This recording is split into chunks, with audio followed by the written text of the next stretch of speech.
이제 우리가 금요일 날, 목요일 금요일 10계명에 대해서 말씀을 같이 나눴는데, 오늘 6장에 보면 이제 쉐마라 그러죠. 쉐마 4절부터 쭉 나오는데, 그 쉐마에 대해서 이렇게 설명하는 부분들이 아마 오늘 6장의 내용인 것 같습니다. 1절 한번 보세요. 1절 보면, 이는 곧 너희 하나님 여호와께서 너희에게 가르치라고 명하신 명령과 규례와 법도라. 너희가 건너가서 차지할 땅에서 행할 것이니. 생각을 해보세요. 이제 가나안 땅에 들어가 사는데 왜 하나님께서 하고 많은 이야기 중에 이 이야기를 하실까? 너희 하나님 여호와께서 너희에게 가르치라고 명하신 명령과 규례와 법도라. 근데 그거 어떻게 해요? 너희가 건너가서 차지할 땅에서 행할 것이다라고 얘기를 하는데, 이 얘기를 거꾸로 뒤집어 놓고 얘기하면 이스라엘 백성들이 건너가서 차지할 땅, 그 가나안 땅은요, 죄송스럽지만 여호와 하나님의 명령과 규례와 법도를 준행하는 일이 대단히 어렵다는 겁니다. 사실 어렵다는 거기 때문에 그거 가르치고 행하라고 말씀을 하시는 거거든요. 2절 보세요. 누구한테 가르칩니까? 곧 너와 내 아들과 내 손자들이 평생에 내 하나님 여호와를 경외하며 내가 너희에게 명한 그 모든 규례와 명령을 지키게 하기 위한 것이며 또 내 나를 장구하게 하기 위한 것이라. 이스라엘 백성들이 들어요. 2세대잖아요. 광야에서 살아남은 2세대지 않습니까? 1세대는 죽었습니다. 2세대, 이 두 번째 세대에게 얘기하냐면 그 사람들 부모 세대입니다. 그리고 그 부모 세대에게 뭐라고 얘기하냐면, 당신들만 그 얘기 듣고 그 말씀 듣고 지켜 행하라는 게 아니라 2절 앞에 보면 뭐라고 얘기합니까? 너와 그래놓고 내 아들과 내 손자들이 평생에, 이 표현이 있어요. 자, 너 곧 부모 세대는 내 아들, 내 손자들은 후손 세대겠죠. 그러니까 그들에게 평생의 여호와를 경외하며 모든 규례와 명령을 지키라고 하나님께서 말씀을 하여 주세요. 그런데 이 여호와의 명령과 규례와 법도를 부모 세대가 잘 지켜야 하는 이유가 있습니다. 그건 뭡니까? 후손 세대도 평생에 이 여호와를 경외하며 이 여호와의 명령, 법도, 규례를 잘 지키도록 교훈하고 본을 보이기 위함이라고 얘기해요.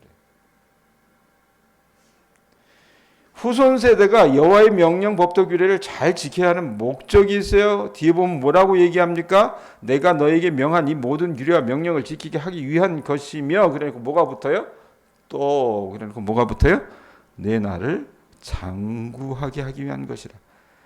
이게 무슨 말이냐면, 이스라엘 백성이 가나안 땅을요, 오랜 세월 동안 어떻게 해요?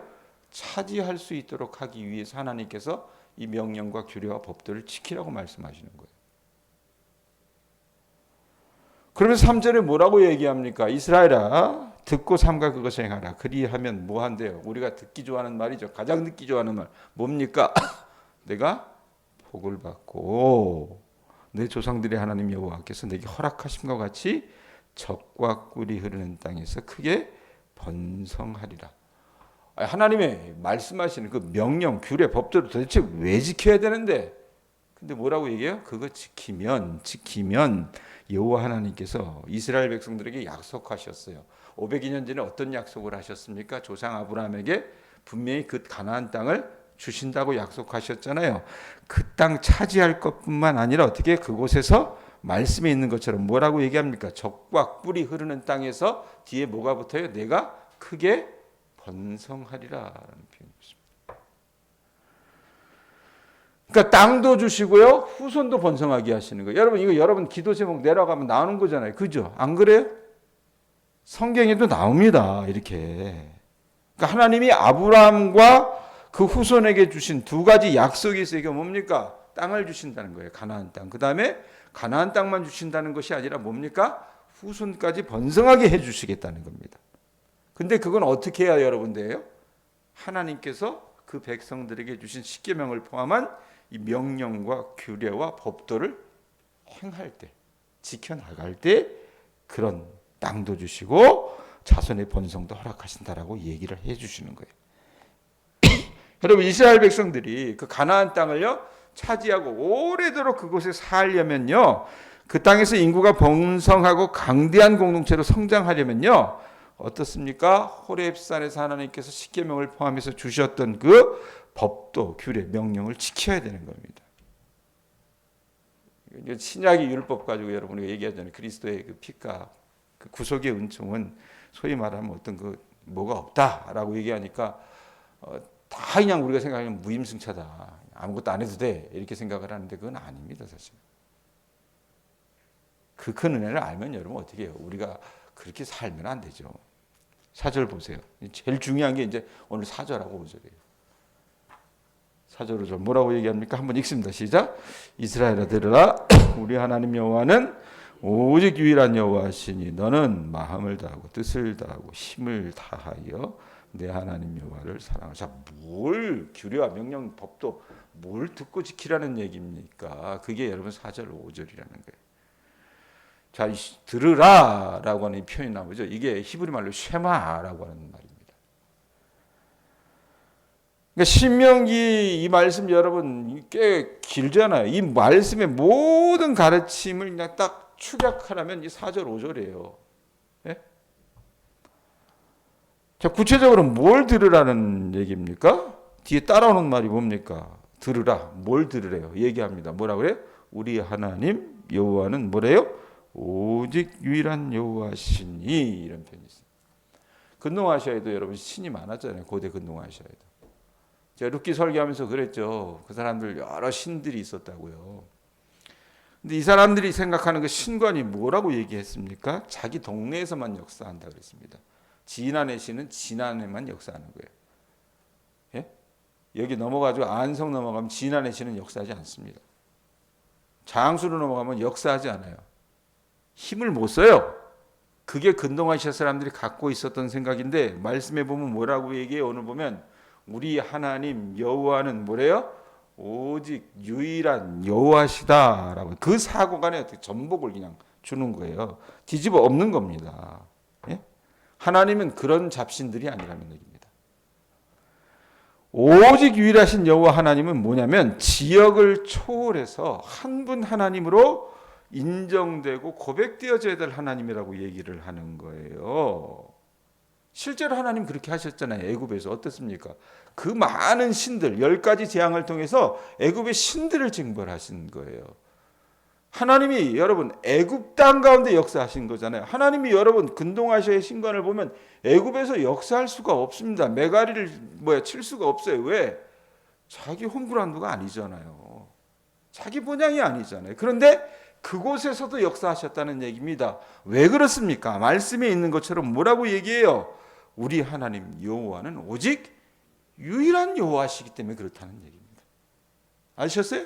그 가나안 땅에 들어가서도 그렇게 하나님은 역사하실 거란 얘기예요. 그럼 어떻게 해야 돼 우리가? 5절. 그 하나님이 그런 분이라면 그런 분임을 안다면 어떻게 해야 돼요? 너는 뭐예요?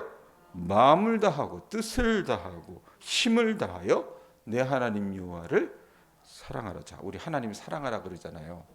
제가 언젠가 설교하면서 그랬잖아요. 이 대명률이라고 하는 거, 황금률이라고 하는 게 하나님 사랑과 이웃 사랑 이거 우리 알아요, 다 알아요. 귀 닳고 들어서 다 알아요. 그런데 하나님을 정말 사랑합니까? 제가 한번 물어본 적이 있어요.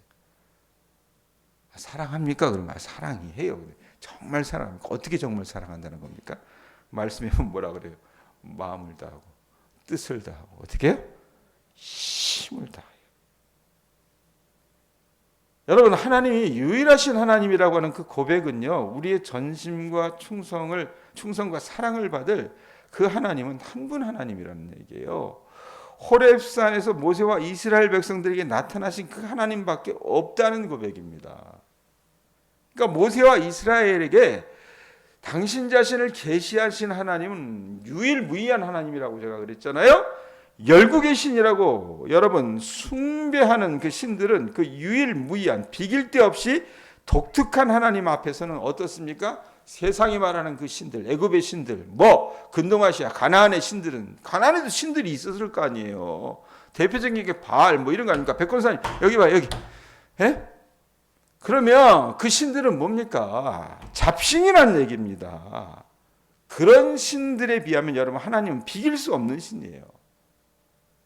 가나안의 신이건 애굽의 신이건 그것들은 우상이고 헛것이고 없는 존재라는 얘기입니다. 그래서 이스라엘 백성들은 물론 온 세계 만민도 하나님을 사랑하는데 어떻게 해야 돼요? 얘기하는 것처럼 마음과 뜻과 힘을 다해서 사랑해야 돼요.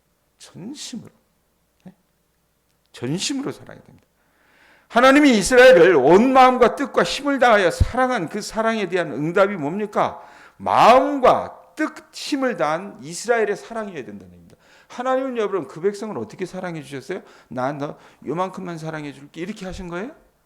아니란 얘기입니다. 그 백성 이스라엘을 구원해 주시기 위해서 하나님 어떻게 하셨어요? 다 주셨던 거예요. 다. 백정인 권사님을 하나님께서 구원해 주시기 위해서 어떻게 하셨어요? 마음과 뜻과 힘을 다해서 사랑해 주셨다는 얘기입니다. 그러면 사랑이 여러분 어떻게 일방적인 거예요? 아니잖아요. 쌍방이잖아요. 내가 그 사랑을 받았으면 어떻게 해요? 백권사님이. 하나님을 어떻게 사랑해야 돼요? 하나님 난 요만큼만 줄게요. 아까워요. 이게 아니라 어떻게 해요? 내가 그만한 사랑을 받았다고 한다면 어떻습니까? 같이 사랑해야 되는 거예요. 마음과 뜻과 힘을 다한 사랑이 이스라엘의 사랑이어야 됐다는 얘기입니다. 그러니까 하나님은 이스라엘의 사랑을 요구하시고 기대하시는 거예요. 이유는 뭡니까? 하나님이 그렇게 다 주셨다는 거예요. 예? 우리가 전심으로 여러분 하나님께 만약에 이렇게 사랑을 드린다면 하나님은 어떻게 하실 것 같아요? 기뻐하십니다. 하나님은요 이스라엘의 사랑에 영향을 받았어요. 아니 생각을 해보세요. 하나님이 여러분 내가 뭐 사랑해 주신다고 하나님이 아쉬울 게 뭐가 있어요? 그런데 우리 하나님 여러분 그런 분이세요. 당신의 자녀들이 하나님을 전심으로 사랑하면 하나님 어떻게 생각하세요? 기뻐하신다는 얘기입니다. 저는 여러분들이 하나님 기뻐 받으시는 존재가 됐으면 좀 좋겠습니다. 예? 우리 하나님이 그만큼 여러분 그 피조물인 인간의 사랑에 영향을 받으실 정도로 겸손하게 자신을 낮춰가시면서 인간과 이 언약을 맺어주신 하나님이라는 얘기예요.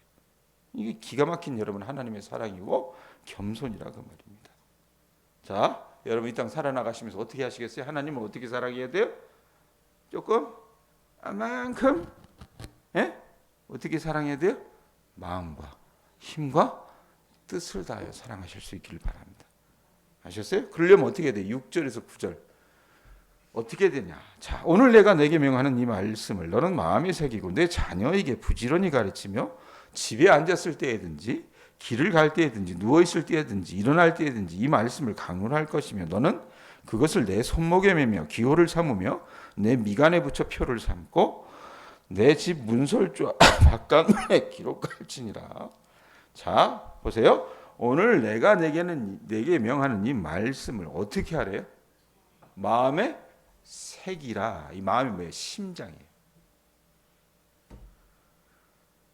이 심장, 마음에 새긴다는 말은 뭡니까? 행동과 실천으로 언제든지 표현될 정도로 이 쇠막, 이 4절 5절 말씀을 온전히 이해하고 자기 안에 내면화시켜야 된다는 얘기입니다. 그러기 위해서 어떻게 해요? 첫째 해야 될 게 부모 세대의 마음, 그 심장에 새기라는 얘기입니다. 그것이 후손에게 전달될 수 있도록 하라는 얘기입니다. 자, 심장에 새긴다는 말은 하나님의 율법에 어떻게 해요? 야, 이런 편성에서 미안해. 그냥 이해하고 들으세요. 까라면 까. 뭐 남자들이 그런 얘기 하잖아요. 하라면 해. 뭐 군소리야. 이게 아니란 얘기입니다. 예? 맹목적으로 복종하는 게 아니라 왜 하나님의 계명이 이러저러한지를 온전히 어떻게 해요? 부모 세대가 먼저 납득을 하고 이해하고 어떻게 해요? 받아들인 후에 자기 삶에 내면화시키라는 얘기예요. 여러분 하나님의 율법은요 그냥 우리를 짓누르라고 주시는 율법이 아니에요. 우리를 얽어매라고 주시는 율법이 아니라 그 자체가 논리도 있고요 호소력이 있다 그 말입니다. 그러면 그 말씀을 읽다 보면 어떻게 우리가 수긍하고 받아들일 수밖에 없다 그 말입니다. 실제로 여러분 근동아시아에 이 하나님의 율법을 갖고 들어갔을 때 다른 여러분 신들을 섬기는 그런 뭐 속칭 그런 것들하고 비교할 수가 없는 것이었어요. 그런 것들은 말도 안 되는 것들이었거든요. 하나님의 율법이 갖고 있는 강점이라고 말입니다. 자, 그런데 그걸 마음에 새기고 심장에 새기고 자기 안에 다 이해시키고 체득이 돼서 어떻게 하래요? 자기만 알고 끝나래요? 둘째 뭐라고 얘기합니까? 부모 세대는 7절에 보면 뭐라고 얘기해요? 내 자녀에게 뭐 하래요? 부지런히 가르치래. 부지런히. 그래놓고 뭐라고 얘기합니까? 집안에 있을 때, 누웠을 때, 일어날 때든지 이스라엘 하나님은요, 나눠지지 않는 마음으로 사랑해야 할 뿐, 그 하나님이라는 것을 부모인 세대가 먼저 어떻게 하래요? 삶으로. 예? 나 교회 간다. 알아서 밥 해 먹어. 이게 아니라요. 자기 삶으로, 모범으로 보여줘야 된다는 얘기입니다. 그래서 뭐라고 얘기해요? 내 자녀에게 부지런히 가르치며 그 다음에 뭐라고 해요? 뒤에 뭐가 붙어요? 집안에 앉았을 때든지 길을 갈 때든지 누워있을 때든지 일어날 때든지 뭐 하래요? 이 말씀을 강론할 것이며 집에 있을 때 누워있을 때 일어날 때든지 이스라엘 하나님은요 나눠지지 않는 마음으로 사랑해야 할 뿐이라고 하는 그 하나님이라는 것을 어떻게 해요? 부모 세대가 그 자식과 손주 세대에게 어떻게 해요? 삶으로 모범으로 보여줘야 된다는 얘기입니다. 삶으로 가르친다는 말 여러분 8절 한번 보세요. 우리가 이해할 수 없는 얘기를 또 하죠. 8절에 뭐라고 얘기합니까? 너는 또 그것을 어디에 매래요? 내 손목에 매요. 기호를 삼으며 그 다음에 어디에 붙이래요? 내 미간에 붙여 표를 삼고. 예? 부모가요 먼저 손목의 기호로 미간의 표로 착용을 해야 된다는 얘기입니다. 이게 뭐냐면 행동의 중추. 이 유대인들은요 자기가 하는 행동의 중추를 어디로 봤냐면 손으로 봤어요. 손. 거기에 뭘 매래요? 하나님의 말씀을 매라는 얘기입니다. 다른 거 매라는 얘기예요. 그 다음에 판단해야 되는 이 판단과 생각의 중추를 어디로 봤냐면 두 눈 사이의 미간으로 봤습니다. 그 미간에 뭘 붙이래요? 이 쉐마 하나님의 말씀을 붙이라는 얘기입니다. 이게 중심이 돼야 되는 얘기예요. 아셨어요? 돈이 중심이 아니라 다른 세상의 사고가 중심이 아니라 이 쉐마 하나님의 말씀 어떻게 해요? 손목에도 붙이고 미간에도 붙이고 거기 중심이 두라는 얘기입니다. 자 그러면서 어떻게 해요? 쉐마의 말씀이 우리 자신의 몸의 일부일 뿐만 아니라 우리 가옥의 일부가 되어야 되며 도시 안에 부착되고 유지되어야 된다고 말하는 게 8절과 9절이에요. 8절 9절 같이 읽습니다. 시작. 너는 또 그것을 내 손목에 매어 기호로 삼으며 내 미간에 붙여 표를 삼고 그 다음에 뭐라고 얘기해요? 또 내 집 문설주와 바깥문에 기록할지니라 그랬습니다. 자, 문설주와 여러분 바깥문에 기록된 시마는 뭐냐면 우리 가정이 하나님만을 섬기는 그 하나님만을 사랑하고 섬기는 그 가정이라는 것을 어떻게 가문이라는 것을 공표하는 겁니다. 도시하고 다르게 시골은 여러분 다른 게 뭐가 있습니까? 도시는 문패가 안 붙잖아요. 사실은 아파트 같은 데 보면 뭐 문패 붙입니까? 여기는 남현숙의 집 이렇게 붙여요? 근데 대량이 오니까 오만 잡다하게 여기 누가 산다는 거 아는데도 어떻게 다 붙여놨더만. 예? 마치 여러분 신앙으로 얘기하면 그렇다는 얘기입니다. 이거 왜 어디에 여러분 연원을 두고 있습니까? 이 사람들이 출애굽할 때 어땠어요? 문 임방과 좌우 설주에 출애굽 구원의 밤에 어땠습니까? 6월절 어린 양의 피가 뿌려지고 발라졌던 그 부분에 이런 어떤 표를 두라고 얘기합니까? 하는 겁니다. 그러니까 구원사의 현장에서 멀리 떨어진 세대였어요. 이 세대 다음의 세대들은 이제 가나안에 들어갈 그 사람들은요. 이 자녀 세대에는요. 이 하나님께서 주신 쉐마와 이 여호와의 모든 명령과 규례와 법도와 증거들은요. 어떻게 보면 이 얘네들한테 그게 뭐야? 무슨 말라비틀어진 얘기야. 이렇게 생각하면서 들을 수도 있잖아요, 사실은요. 우리 엄마 아빠는 맨날 교회만 가. 이렇게 생각할 수 있다 그런 말입니다. 그럴 때 부모 세대가 여러분 어떻게 합니까? 하나님이 다 그거 아셨어요. 그러니까 그런 상황에 대비해서 여호와 하나님께서 주신 율법을 어떻습니까? 그냥 무조건 하라면 해 이게 아니라 제가 그런 얘기했잖아요. 교인들 안에 여러분 하나님께서 여러분들에게 쓰신 출애굽의 구원의 역사가 있습니다. 이야기가 있어요. 그러면 하나님이 내 삶 가운데 어떻게 하셨다는 걸 더군다나 이스라엘 백성들은 여러분 출애굽의 역사가 있잖아요. 있을 수 없는 역사라고 제가 지난주에 특별 새벽 기도하면서 말씀을 드렸죠. 애들이 무슨 말라비틀어진 얘기냐고 딱 물을 때 그 이야기, 장엄한 구원사의 어떤 드라마, 이 맥락 안에서 어떻게 해요? 야, 우리 조상들 너 할아버지 때 어떤 일이 있었는지 알아? 이러면서 하나하나 이야기하고 가르쳐 줘야 된다는 게 부모가. 그거 하지 않고 어떻게 해요? 야, 그냥 교회만 다녀. 교회 다니고 헌금 줄 테니까 가서 헌금해. 이렇게 강조하면 어떻습니까? 그래 놓고 부모가 자기 할 일 다 했다고 생각할지 모르겠지만 여러분 그렇게 되면 어떻어요? 어떻게 돼요? 자녀는요 부모에 대한 심각한 편견을 갖게 됩니다. 제가 여러분 올해 전통 있는 이 합동축교회 쪽 이렇게 사역을 했었잖아요. 거기 가보면 제일 많이 문제 일으키는 애들이 누군지 아십니까? 청년들 중에? 여러분들 말하기 좋아하는 중직자, 항존직들의 자녀들입니다, 사실. 걔네들이 와서 그런 얘기예요, 목사님. 나는요, 우리 엄마 아빠처럼 안 살랍니다. 주일이면 교회는 잘 간대. 근데 어떻게 해요? 교회는 잘 갔는데 살아가는 삶은 영 아니라는 얘기를 해요. 그렇게 돼버릴 수 있다는 거예요. 정리합니다, 여러분. 자, 요즘에 이 유소년, 또 청소년 세대의 부모들은요, 어떤 세대입니까? 우리 권사님들 또 어르신들 이 세대가 뭐 베이비 부모, 그러니까 뭐 80이 넘으신 분들은 아니겠지만 전쟁 이후의 세대들은 어떻습니까? 여러분들의 세대 참 자식들을 많이 낳았잖아요. 그런 분들은 뭐 우리 백 권사님도 제가 엊그저께 신방 가서 같이 얘기를 나눴지만 너무 없이 살았기 때문에 그 가난을 극복을 해야 됐으니까 그렇게 살아야 됐었어요. 사투를 벌이듯이 살았습니다. 또 그 자녀들 어때요? 뭐 여러분들의 자녀들, 권사님들의 자녀들은 그런 세대로서 내가 이제 살아가야 되는 어떻게 해요? 엊그저께도 과학소 지사님 만나서 얘기하는데 자기가 어떻게 수박농사를 다졌는지 모르겠다 그러면서 하는 얘기가 뭐냐면 그렇게 한 이유는 단 하나이기 때문에 자식 새끼 학교 보내야 되니까. 그래서 그놈은 어떻게 해요? 나처럼은 살지 말아야 되니까. 그러면서 수박밭을 어느 권사님은 기어가면서 일했다 그래요. 10,000평을 38에.